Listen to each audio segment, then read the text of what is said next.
Satu. Assalamualaikum warahmatullahi wabarakatuh. Waalaikumsalam. Selamat pagi Bu Alvina, selamat pagi teman-teman semua. Izinkan kami dari kelompok 4 ingin mengutarakan pendapat kami tentang kontranya Indonesia mengimpor daging sapi atau beras. Sebelum mulai, alangkah kita perkenalkan dulu. Perkenalkan, nama saya Putri Naiza Kanisa dari absen 23. Perkenalkan, nama saya Dede Fadia dari absen 15. Perkenalkan, nama saya Fadila. Perkenalkan, nama saya Sucita Haryanto dari absen 32. Perkenalkan, nama saya Abdul Wirapati dari absen 2. Perkenalkan, nama saya Muhammad Karisma Begas dari absen 19. Oke, jadi poin pertama itu sudut pandang ekonomi. Ketika produk impor masuk ke pasar domestik, produsen lokal seringkali tidak dapat bersaing dengan harga yang lebih rendah dari produk impor. Hal ini disebabkan oleh biaya produksi yang lebih tinggi di dalam negeri, yang mencakup biaya tenaga kerja, biaya bahan baku, dan biaya transportasi.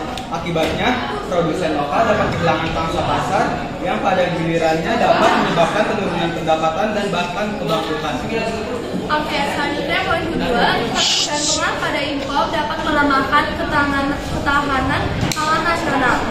Dengan mengimpor daging sapi atau beras, Indonesia menjadi lebih tergantungnya untuk ketahanan pangan pokoknya. Ketergantungan ini bisa menjadi resiko yang sangat besar jika terjadi gangguan dalam rantai pasokan global, seperti konflik politik, bencana alam, atau perubahan kebijakan perdagangan di negara pengekspor. Dalam situasi seperti ini, pasokan pangan Indonesia dapat terganggu yang dapat menyebabkan lonjakan harga dan kelangkaan pangan. Alasan ketiga, mengapa kami yang menjadi kontra dalam pernyataan kali ini adalah hal tersebut bisa mempengaruhi secara negatif kepada pasar domestik di Indonesia. Mari kita coba visualisasikan, ketika ada daging dan beras impor ke Indonesia dengan harga yang lebih murah dibandingkan produk asli, produk buatan Indonesia, tentunya itu akan sangat menarik perhatian dari konsumen di negara Indonesia. Orang-orang di Indonesia akan lebih memilih untuk membeli barang impor, membeli daging sapi atau beras impor karena harganya lebih murah dibandingkan produk lokal. Tetapi ini memang akan terlihat menguntungkan pada awalnya.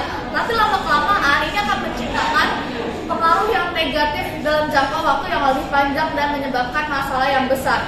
Apa akibatnya? Kita bisa lihat kalau masyarakat terus-terusan membeli barang impor, produsen lokal yang memproduksi daging ataupun beras bisa mengurangi produksi mereka, seperti mereka kalah saing dengan produk-produk impor yang datang ke Indonesia, sehingga mereka mengurangi produksi mereka agar mereka tidak mengalami kerugian yang lebih besar dibandingkan sebelumnya. Ketika produksi dalam negeri itu menurun, ketika para petani tidak memproduksi padi dalam jumlah yang sebesar itu, ketika para peternak tidak menghasilkan dagingnya sebanyak itu dan tidak menjual sebanyak itu, ini bisa membuat masyarakat itu terus bergantung kepada produk-produk impor. Masyarakat terus bergantung dengan harga murah yang diberikan oleh produk-produk impor. Ini bisa menyebabkan ketidakstabilan harga pasar dan menyebabkan distorsi harga atau membuat harga menjadi tidak stabil dan membuat pasar lebih tidak pasti lagi harganya.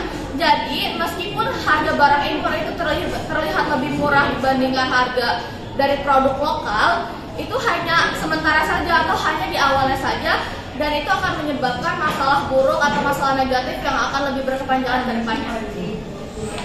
Ya, itu ada kesejahteraan masyarakat, di mana impor daging sapi dapat mempengaruhi kesejahteraan masyarakat. Terjadi apa sih kesejahteraan masyarakat ini? Yaitu dalam petani, peternak lokal kehilangan pendapatan dan juga pekerjaannya. Hal ini dapat menyebabkan peningkatan pengangguran dan ketidakstabilan sosial. Pengangguran yang tinggi dapat menyebabkan masalah yang seperti meningkatnya tingkatan kriminalitas dan menurunnya kualitas hidup masyarakat. Oke, selanjutnya itu ada dampak negatif kepada lingkungan. Selain itu, mengimpor daging sapi atau beras juga dapat berdampak negatif pada lingkungan. Produksi dan pengangkutan produk pangan dari satu negara ke negara lain menghasilkan emisi karbon yang signifikan. Jejak karbon dari impor pangan berkontribusi terhadap perubahan iklim yang pada akhirnya dapat mempengaruhi produktivitas pertanian di seluruh dunia, termasuk di Indonesia. Dengan demikian, mengurangi ketergantungan pada impor makanan dan meningkatkan produksi dalam negeri dapat menjadi langkah penting untuk mengurangi dampak lingkungan dan mempromosikan praktik penjualan yang berkelanjutan. Nah, dari penjelasan yang sudah teman-teman kami sampaikan, itu ada kesimpulan yang bisa kami tarik. Jadi meskipun impor daging sapi atau beras mungkin tampak seperti solusi cepat untuk memenuhi kebutuhan pangan nasional, dampak jangka panjangnya itu dapat merugikan ekonomi domestik, ketahanan pangan, lingkungan, dan kesejahteraan masyarakat. Oleh karena itu, penting bagi Indonesia untuk mempertimbangkan kebijakan yang mendukung produksi dalam negeri, meningkatkan efisiensi pertanian, dan mengurangi ketergantungan pada impor pangan. Dengan demikian, Indonesia dapat memastikan ketahanan pangan yang lebih kuat, mendukung petani dan peternak lokal, serta menjaga kesejahteraan masyarakat secara keseluruhan. Sekian dari kelompok kami. Kalau lebih Assalamualaikum.